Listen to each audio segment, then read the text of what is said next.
Hey, work-lifers, it's Adam Grant. This is Taken for Granted, my podcast with the TED Audio Collective. I'm an organizational psychologist, and this series is about rethinking assumptions we often take for granted about how we work, lead, and live. Today's guest is Indra Nooyi, the longtime CEO and chairman of PepsiCo. She's been named one of Time's 100 most influential people and one of the world's most powerful women, and she serves on the Amazon board. She's one of the leaders I admire most. She just released her memoir, My Life in Full, and this was our first conversation ever. Next week, you'll get to hear our second.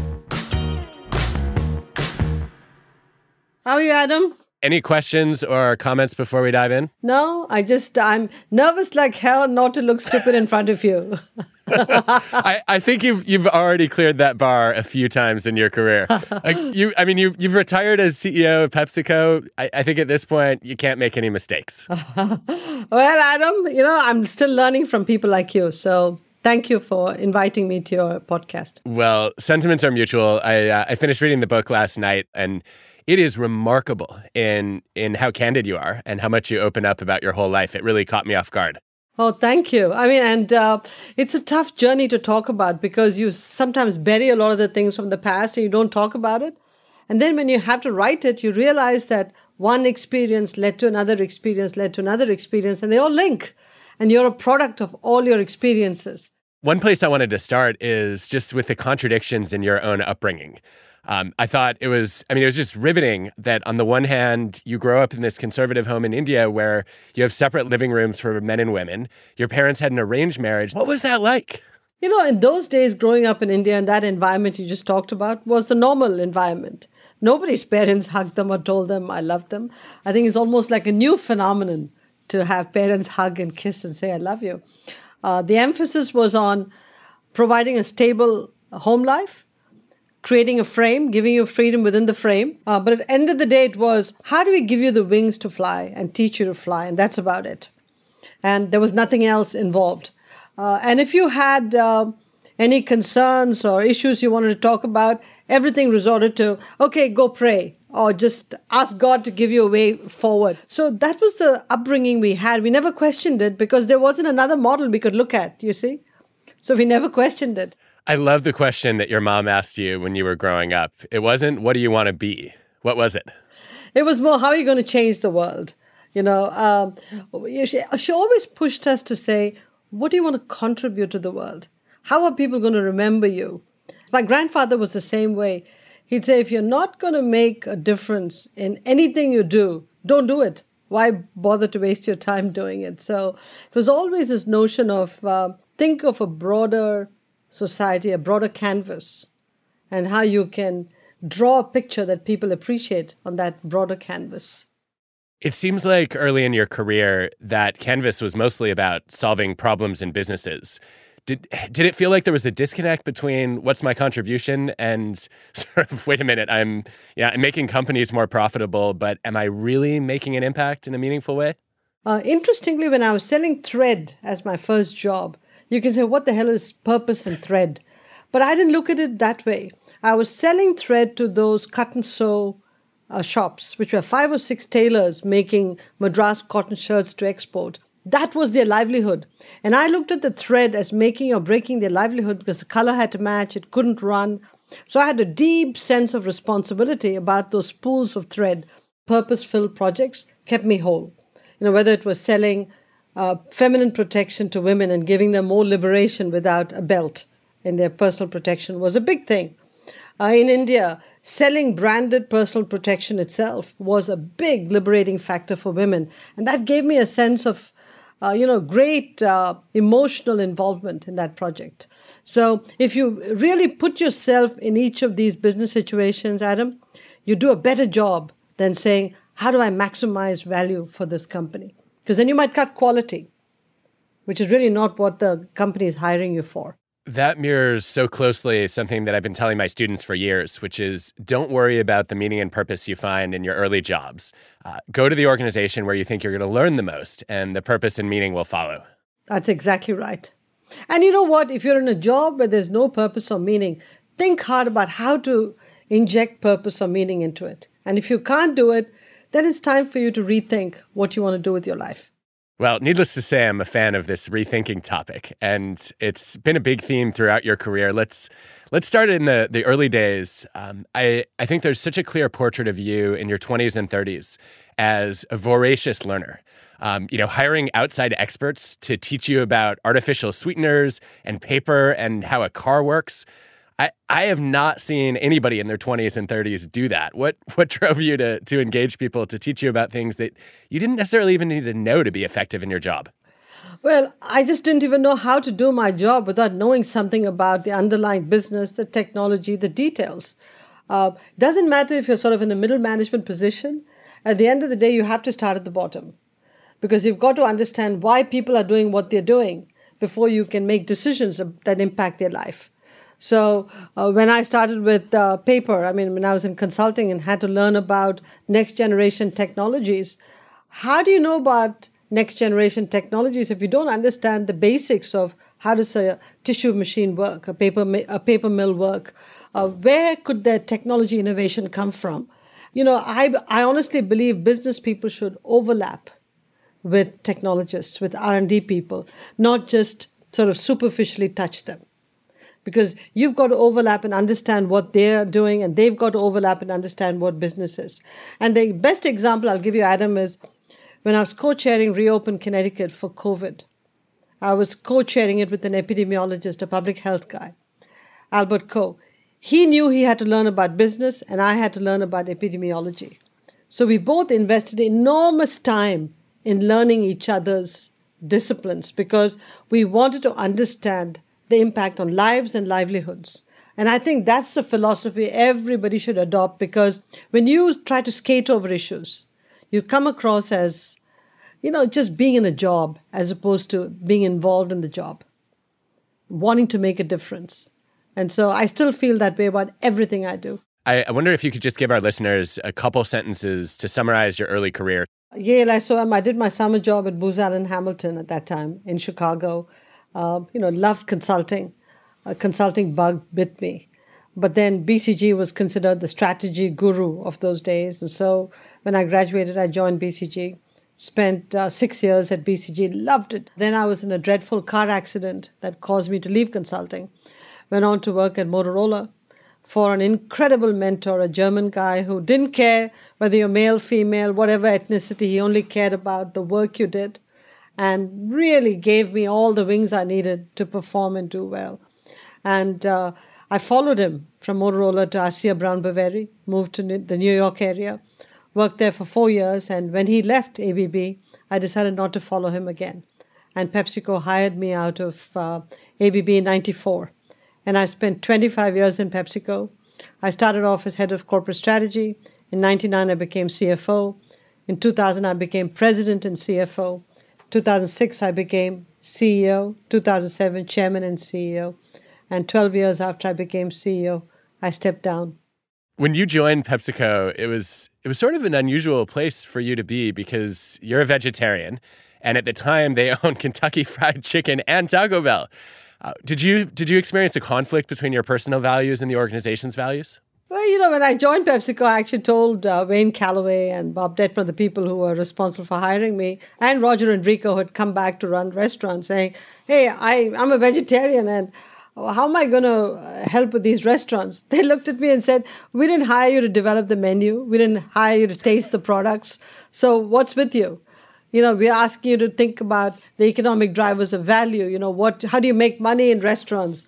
How can PepsiCo operate a restaurant business without not treating it like a service-oriented company? So we're asking you for different skills that you bring to the table.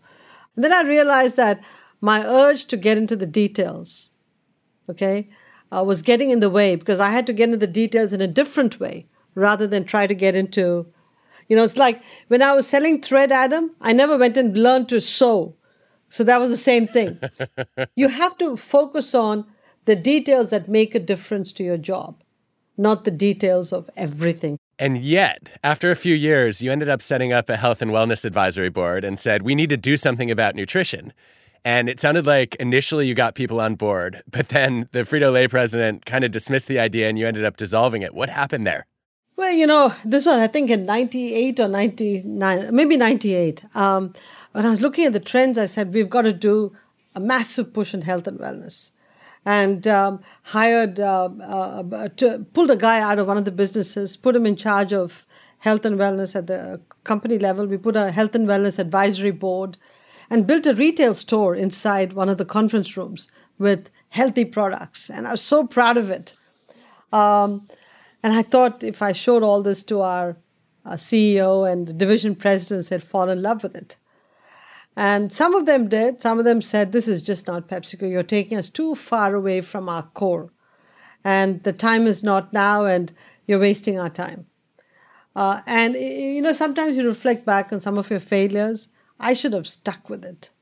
Roger Enrico always referred to me as a dog with a bone. That's the one time I dropped the bone.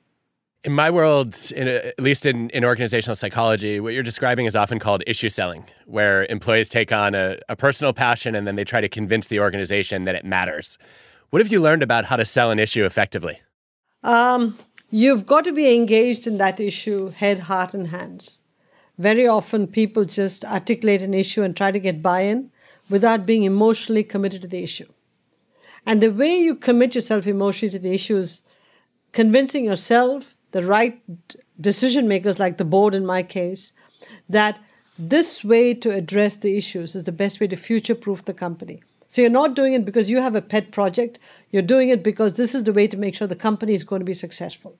And even though it may be unpopular in the short term, you're willing to take the blows. You're willing to stay confident and courageous through it all because you're firmly convinced that this is the way this company is going to be successful into the future. Put the company ahead of yourself. You weren't content to sell sugar water. And when you brought in this new vision of performance with purpose, you said, we're going to take a traditionally, well, at least reputationally, junk food company and turn it into something that's better for humanity and better for the environment. I imagine you faced a lot of resistance, especially from old school shareholder theorists. How did you confront that? It was interesting. This is the part that one day I hope all of those people come forth and write something themselves. Let me tell you what I mean. Most of them had changed their eating and drinking habits. And yet they were looking at me and saying, why are you changing the business model?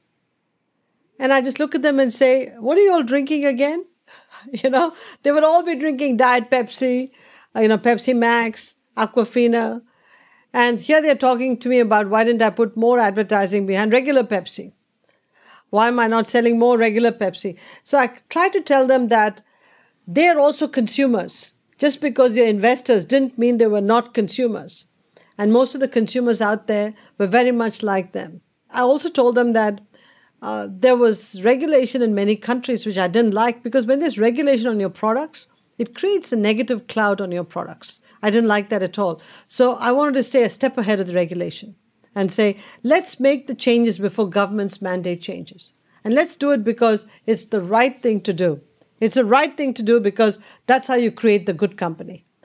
And so it required a lot of education. I didn't win in many cases. People kept calling me Mother Teresa, and some guys were really, really tough on me. But that's okay.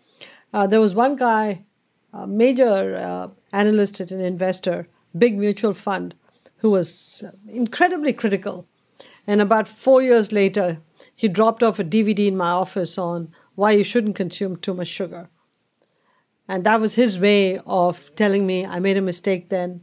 Here's the DVD that I want you to see because this is what I'm practicing. But that's okay, Adam, you win a few, you lose a few. Big change requires you to be willing to take those big scars on your back. So, Indra, you have a reputation for making the people you work with feel deeply valued. How did you make that happen when you first became CEO? Well, I went home to India right after I became CEO. And my mother was living in India at that time. And, she asked me to sort of show up dressed up and sit in the living room with her. And I did. And people started to come in. And, people I barely knew came in. They'd just say, hello, congratulations, like 10 seconds.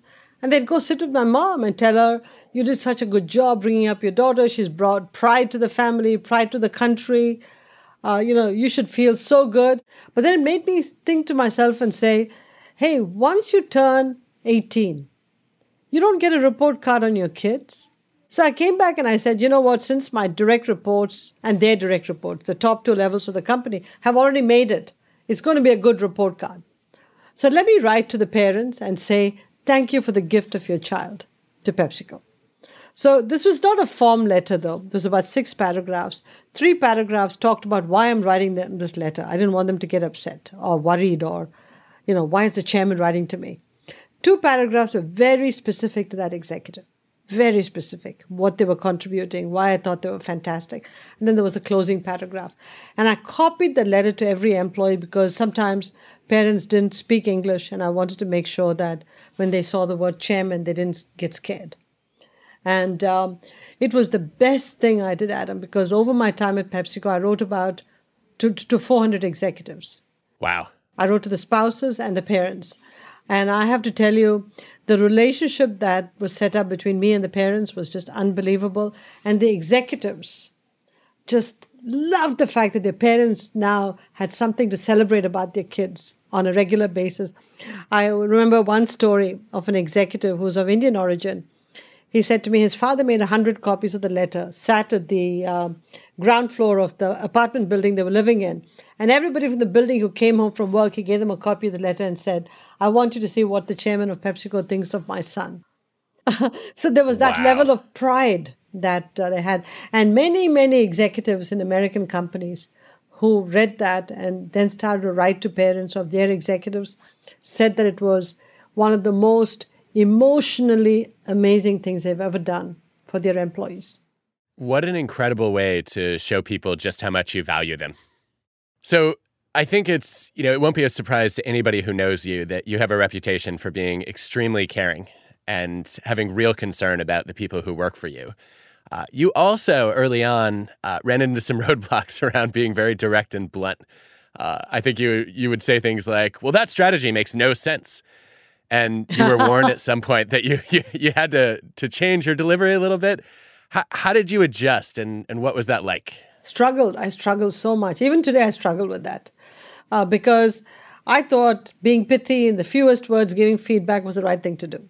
So I just say, wait a second, I just saw a set of numbers on the next 5 years and I saw a strategy and those two don't connect. What's wrong with this? You didn't put the investments in. How are you going to make it happen with these financials? I just thought it's better to just say it and be done with it until George Fisher called me aside and said, you just threw hand grenades into that office, into that whole meeting. Why did you do that? I said, I was being pithy. I was telling it like it is. He said, no, you could have said it this way. You could have said, let me make sure I understand what you presented. You presented a brilliant strategy, made a lot of sense.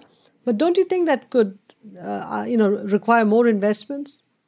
And have we constrained you with the financial goals we gave you that you're struggling with how to think about investments and the strategy? He said, same end goal, but you posed it as a set of delicate questions which made them feel equally bad about their strategy and financial linkage.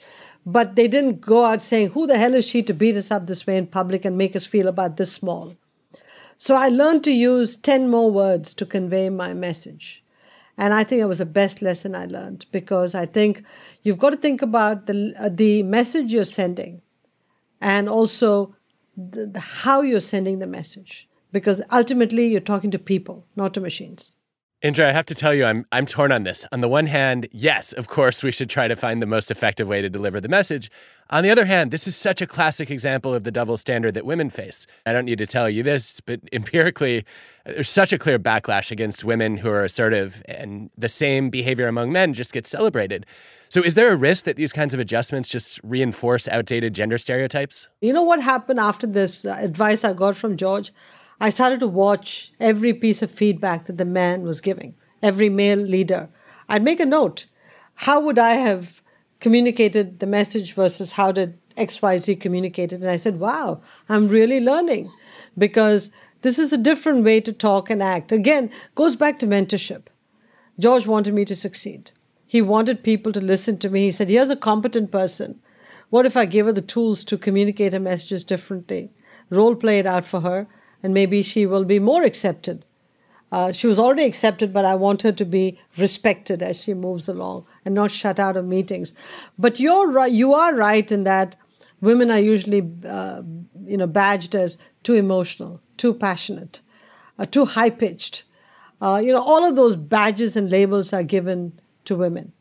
And nothing we do is right. She's too tall, she's too short, she doesn't dress right, she overdresses, she's got too much jewelry, no jewelry. I've heard all those labels. My belief has always been, get down to saying, I'm so goddamn competent. I don't care what labels you give me.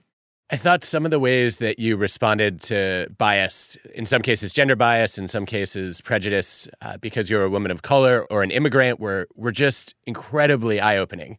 I was thinking of the situation where you discovered what might have been a 5% pay gap. And you were told, oh, it's just a little bit. And then you said, well, what if we pay women 105% instead of 95%? When I was CEO, when we started to look at the pay parity, there was somewhere between 2 and 5% difference. And I'd say, okay, let's first fix all of these pay disparities. Let's just normalize the pay. And the typical response I'd get is, come on, Indra, it's so small. Don't make such a big deal out of it. I said, good, then we're going to pay all the women 2 to 5% more and fix it another way. And immediately the pay parity issue got fixed inside the company. But I raise this because, you need leaders at the top to set the tone on these issues, whether it's unconscious bias, pay parity, discriminatory hiring.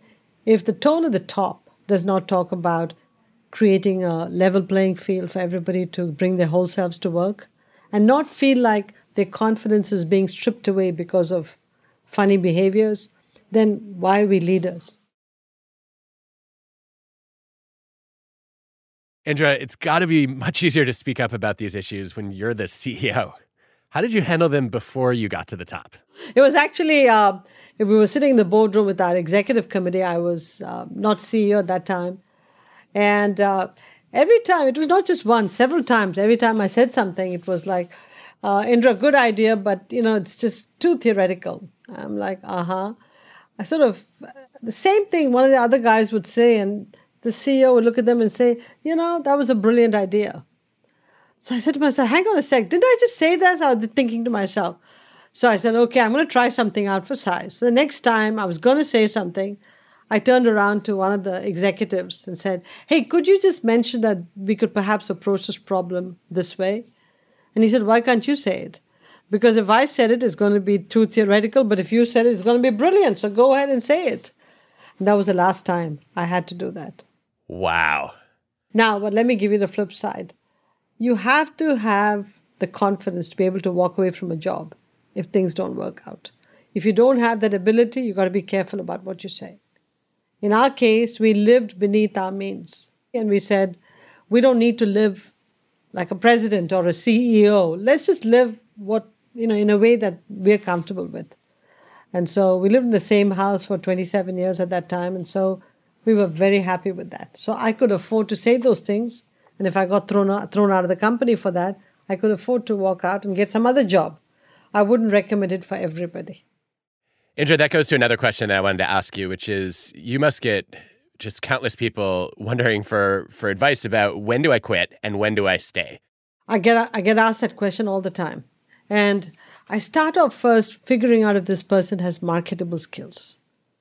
Because at the end of the day, you have to constantly upgrade your skills to develop some hip pocket ability that people respect and like about you.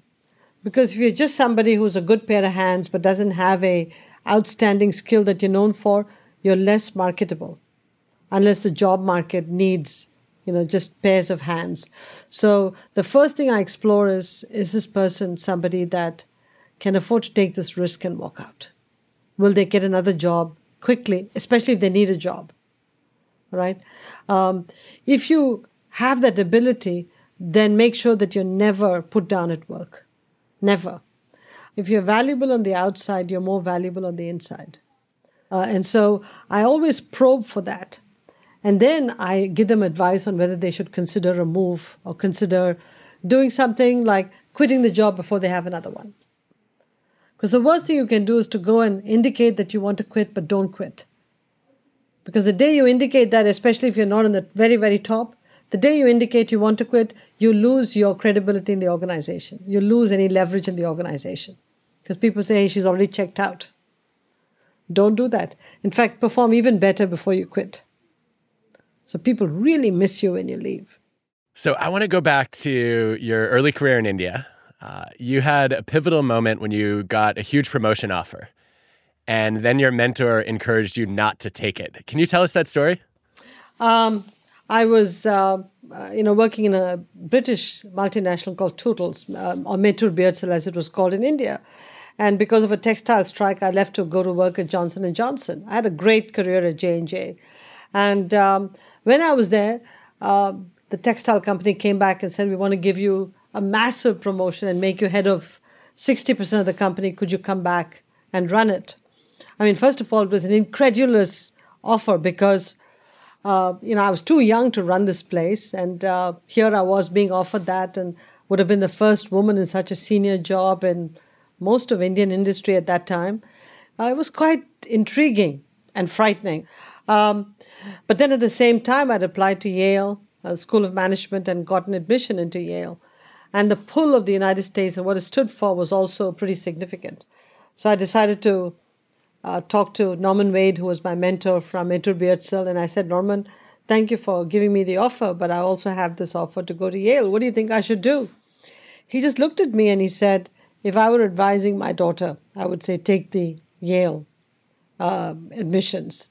But he said, as a selfish business executive, I'd love for you to come back, but at this point, I'm going to advise you as my daughter. When I went home and I told my parents about the two, they said, obviously, you're going to take the job offer. I go, no, I'd like to take the Yale offer. And they said, but have you talked to Norman about it? I said, yes, I've talked to Norman, and he said I should take the Yale offer. They said, then take the Yale offer. Because they trusted him a lot and said, he cares about you and your future, so go ahead. Wow.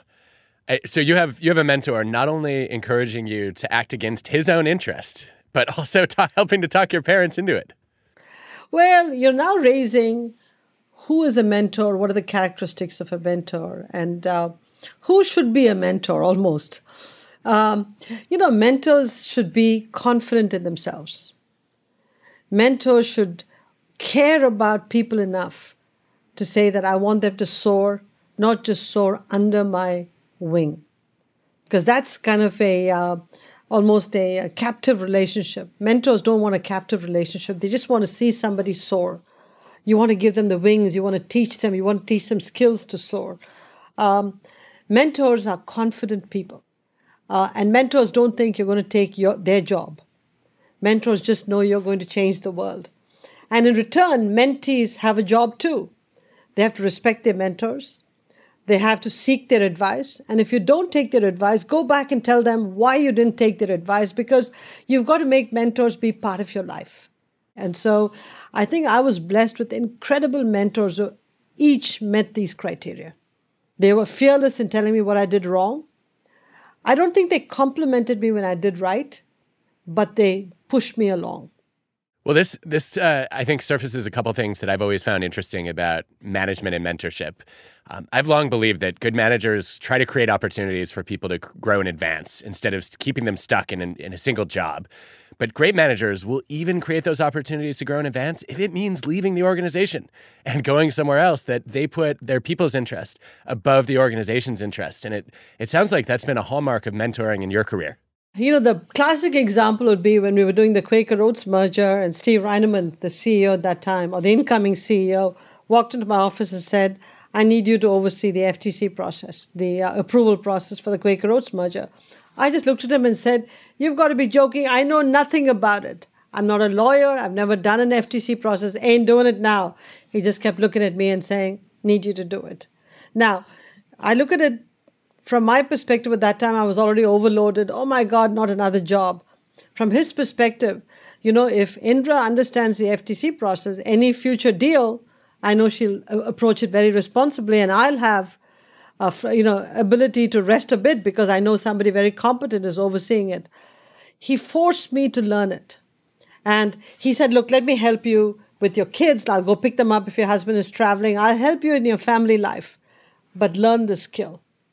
It was a sink or swim, but the fact of the matter is, in a way, he was also giving me a lifeboat for other parts of my life. To me, that's what great mentorship is about. Give them stretch assignments. help them jump up to those stretch assignments. And when you think they're not jumping high enough, find a way to give them a little stool to jump up. That's great advice. I think the sacrifices that you made to lead are, in some cases, they're pretty arresting. I think the moment that pulled at my heartstrings the most was when your younger daughter wrote you a note that said, "I will love you again if you would please come home."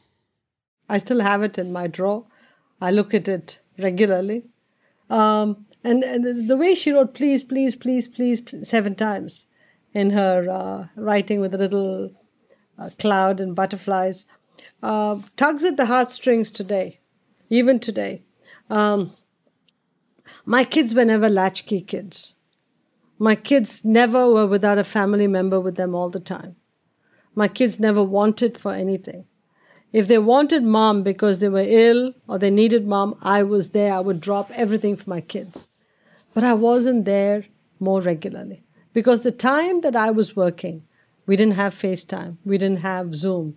We didn't have these communication technologies of texting, and it was all landline phones, and you had to figure out how to reach people. And so that's the time that I came into leadership positions. And I was one of the few women.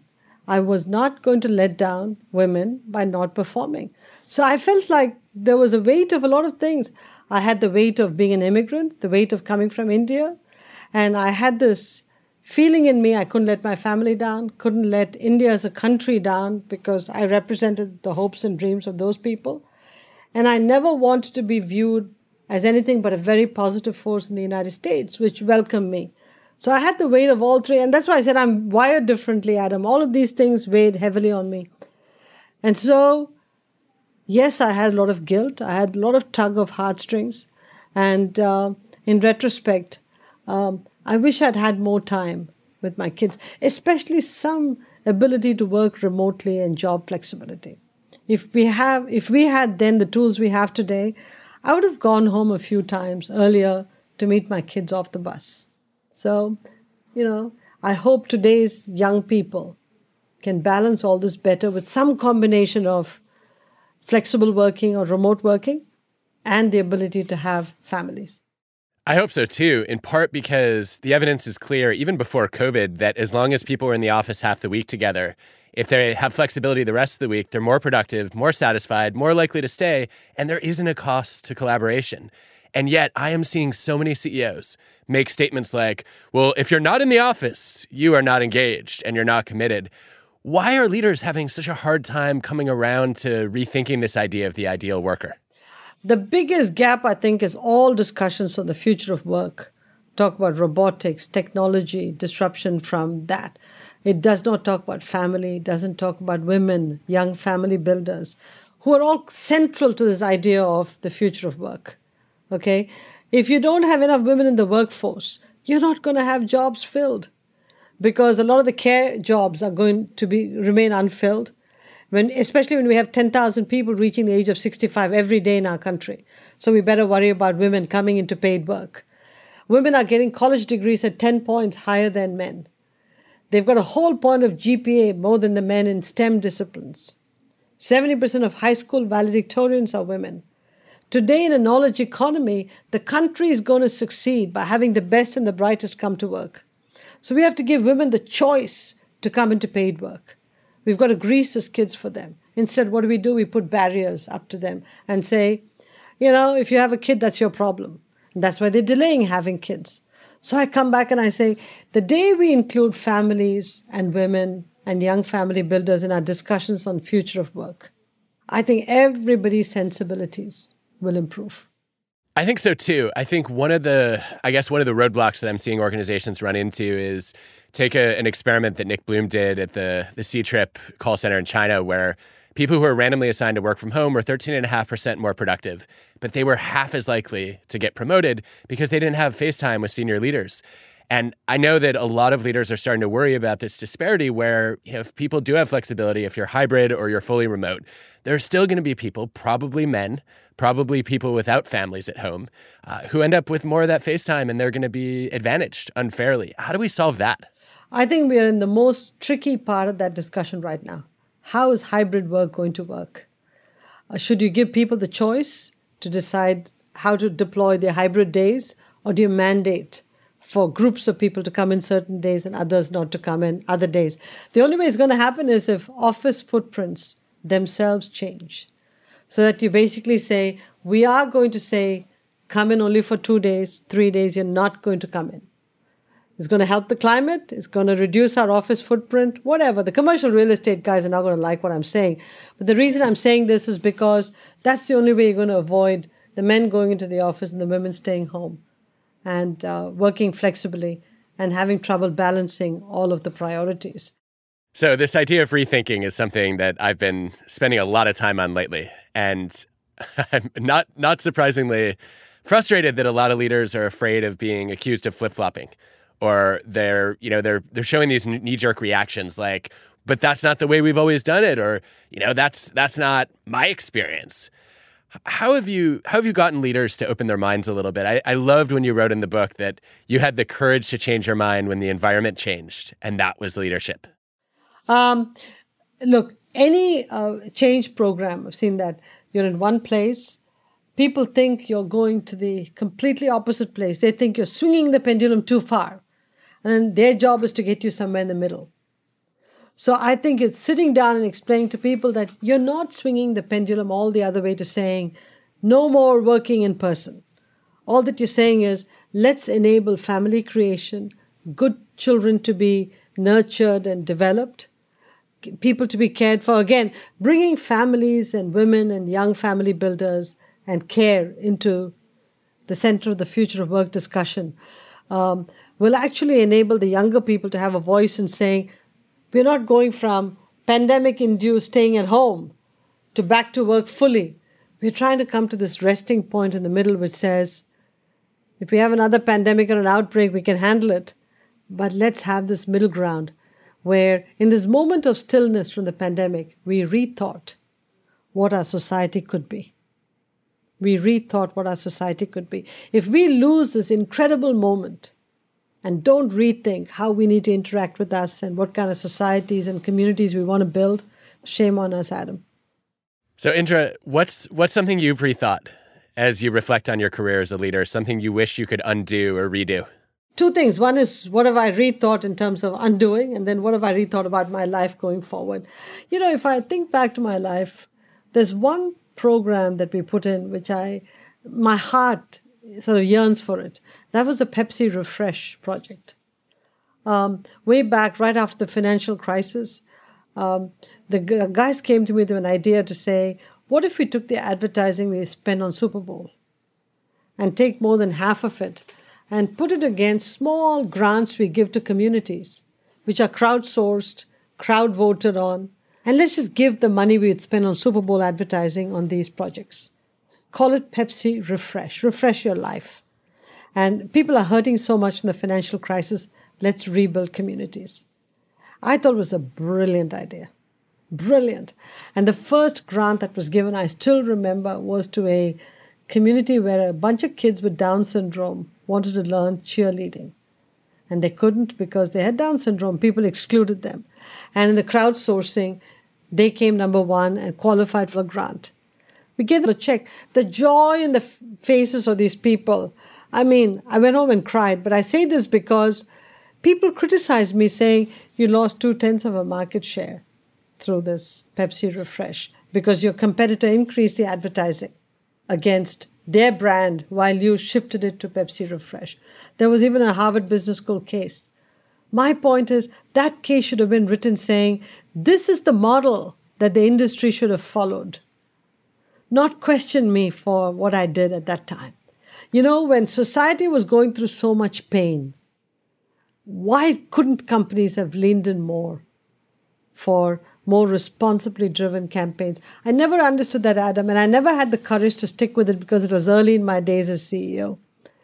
Sometimes I think back and I think of all the projects and I think of all the ideas that came and they were fantastic.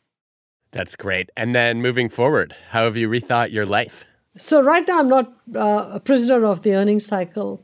And when you're a CEO, your calendar for the next year is 80 to 90% full. 2 years out, it's about 60% full. 3 years out, it's about 40% full. I'm not a prisoner of that calendar. I can do what I want. Simple things like if I'm tired, I can take a nap here. I could never do that then. I just went go, go, go, go, go. So now I can focus on things that I love doing. Just everything I take on, I think carefully and say, why am I doing it? How can I contribute? How can I read? How can I improve things in the community? So at every point, I'm looking at, the question that my mother asked me a long time ago. What are you going to do to make a difference as opposed to just doing something? And yet, I just heard you make a comment about taking a nap, which surprised me because you're famous for not sleeping very much. Has that changed? No, that's a genetic malfunction, Adam. I'm really struggling with malfunction. Are you kidding? It's a gift. I want it. I wish I could eliminate sleep from my life. I think that I don't have that choice. I have to sleep, otherwise I can't function, which drives me insane. Yeah, I always thought of that as wonderful because you could read more, you could do more, you could write more lists, you could just get so much done when you had 4 extra hours in the day. I think very few people realize how much freedom you give up when you take on so much responsibility, especially as CEO. And I guess in some ways it's ironic because you're now in control of the company. You don't have anybody who could put meetings on your calendar, right? You have total say in how you spend your time, and yet it sounds like you felt very constrained. When you're a CEO, you have a fiduciary role that goes beyond just narrowly focusing on some things to do with the company. You have to talk to shareholders, you've got to talk to governments, you've got to talk to outside constituencies, you have to reach out to people. There's a much broader stakeholder community that you have to engage with. And then based on the kind of person you are, you can decide whether to go into detail on the businesses or not. So when you put all of that together, it's a punishing workload. The best example is during the planning discussions, the pre-reads would come. The pre-reads would be 400 to 500 pages. Because, big business, when your business is 10, 11 billion, you'd get a significant pre-read deck. I thought out of respect for the people who put that pre-read deck together, it was called pre-read because they expected me to pre-read it. So I would read every page and write notes for myself on every page. Because when the meeting came about, I wanted to do 2 things. They always told me the distance between the number 1 and number 2 is a constant. So if I wanted to raise my organization, I had to raise myself. So I would read everything and I would ask them questions in a way that said, hey, maybe you didn't connect the dots. Maybe you just presented me with a lot of data but didn't connect the dots. Because when I connect the dots, it gives me a different picture than what you're presenting. Oh, the idea that preparing is a signal of respect, I think, is so powerful. This also reminds me of some research that Aaron Deere did looking at how board dynamics changed when women suddenly started finally joining in Norway. And he found that when you added women to the board, suddenly the men started reading the prep materials. Which I thought was hysterical. I hope, by the way, this doesn't mean men normally don't read. To me, this looks much more like what psychologists would call a stranger effect, where if you're a newcomer, you feel extra pressure to be prepared and to read the room. But I love the way that dynamic changed, and it sounds like you instituted a version of that. Absolutely. But I think it is right. I've noticed that in many boards that I've been involved in, the women read everything. Everything. I've noticed that too. And what changes are you hoping for coming out of the pandemic? We're at a moment in time where we can take this whole issue of family and care and family builders and make it more central to our discussions. The time has come. We've been putting it off. We've known that it's a burning platform and a big issue. And we've sort of punted it all this time. I think we're going to run into serious issues with the whole caregiving equation if we don't address it. As companies, communities, governments really think about creative solutions to address this crisis, this opportunity, this issue. And I hope in this discussions about future of work, we don't talk about hybrid work and technology and disruption and forget to put families in the center of it. I just hope the pandemic has taught us a lot of lessons about our workforce, who we need to bring back, how do we protect families, our frontline, our caregivers. I just hope humanity comes back into our discussion. Stay tuned next week for more wisdom from Indra and plenty of humor in a live event we just did together. In my case, My in-laws were bigger supporters than even I expected. They, even today, are biggest supporters. So I had the lottery of life on this. Okay, the so husband and the in-laws. marry for good in-laws. Check them out too is what I'm saying. Check them out. There is nothing that you don't do diligence on. I have to. Taken for Granted is part of the TED Audio Collective. The show is hosted by me, Adam Grant. Our team includes Colin Helms, Eliza Smith, Asia Simpson, Michelle Quint, Ban Cheng, and Anna Phelan. This episode was produced by Cosmic Standard and mixed by Jacob Winning. Original music by Hansdale Sue and Allison Leighton Brown. So you've got to sit down with your partner and say, watching football does not count as labor. Okay. So it's recreation last time I checked. So let's talk about all the work that has to be done in the family.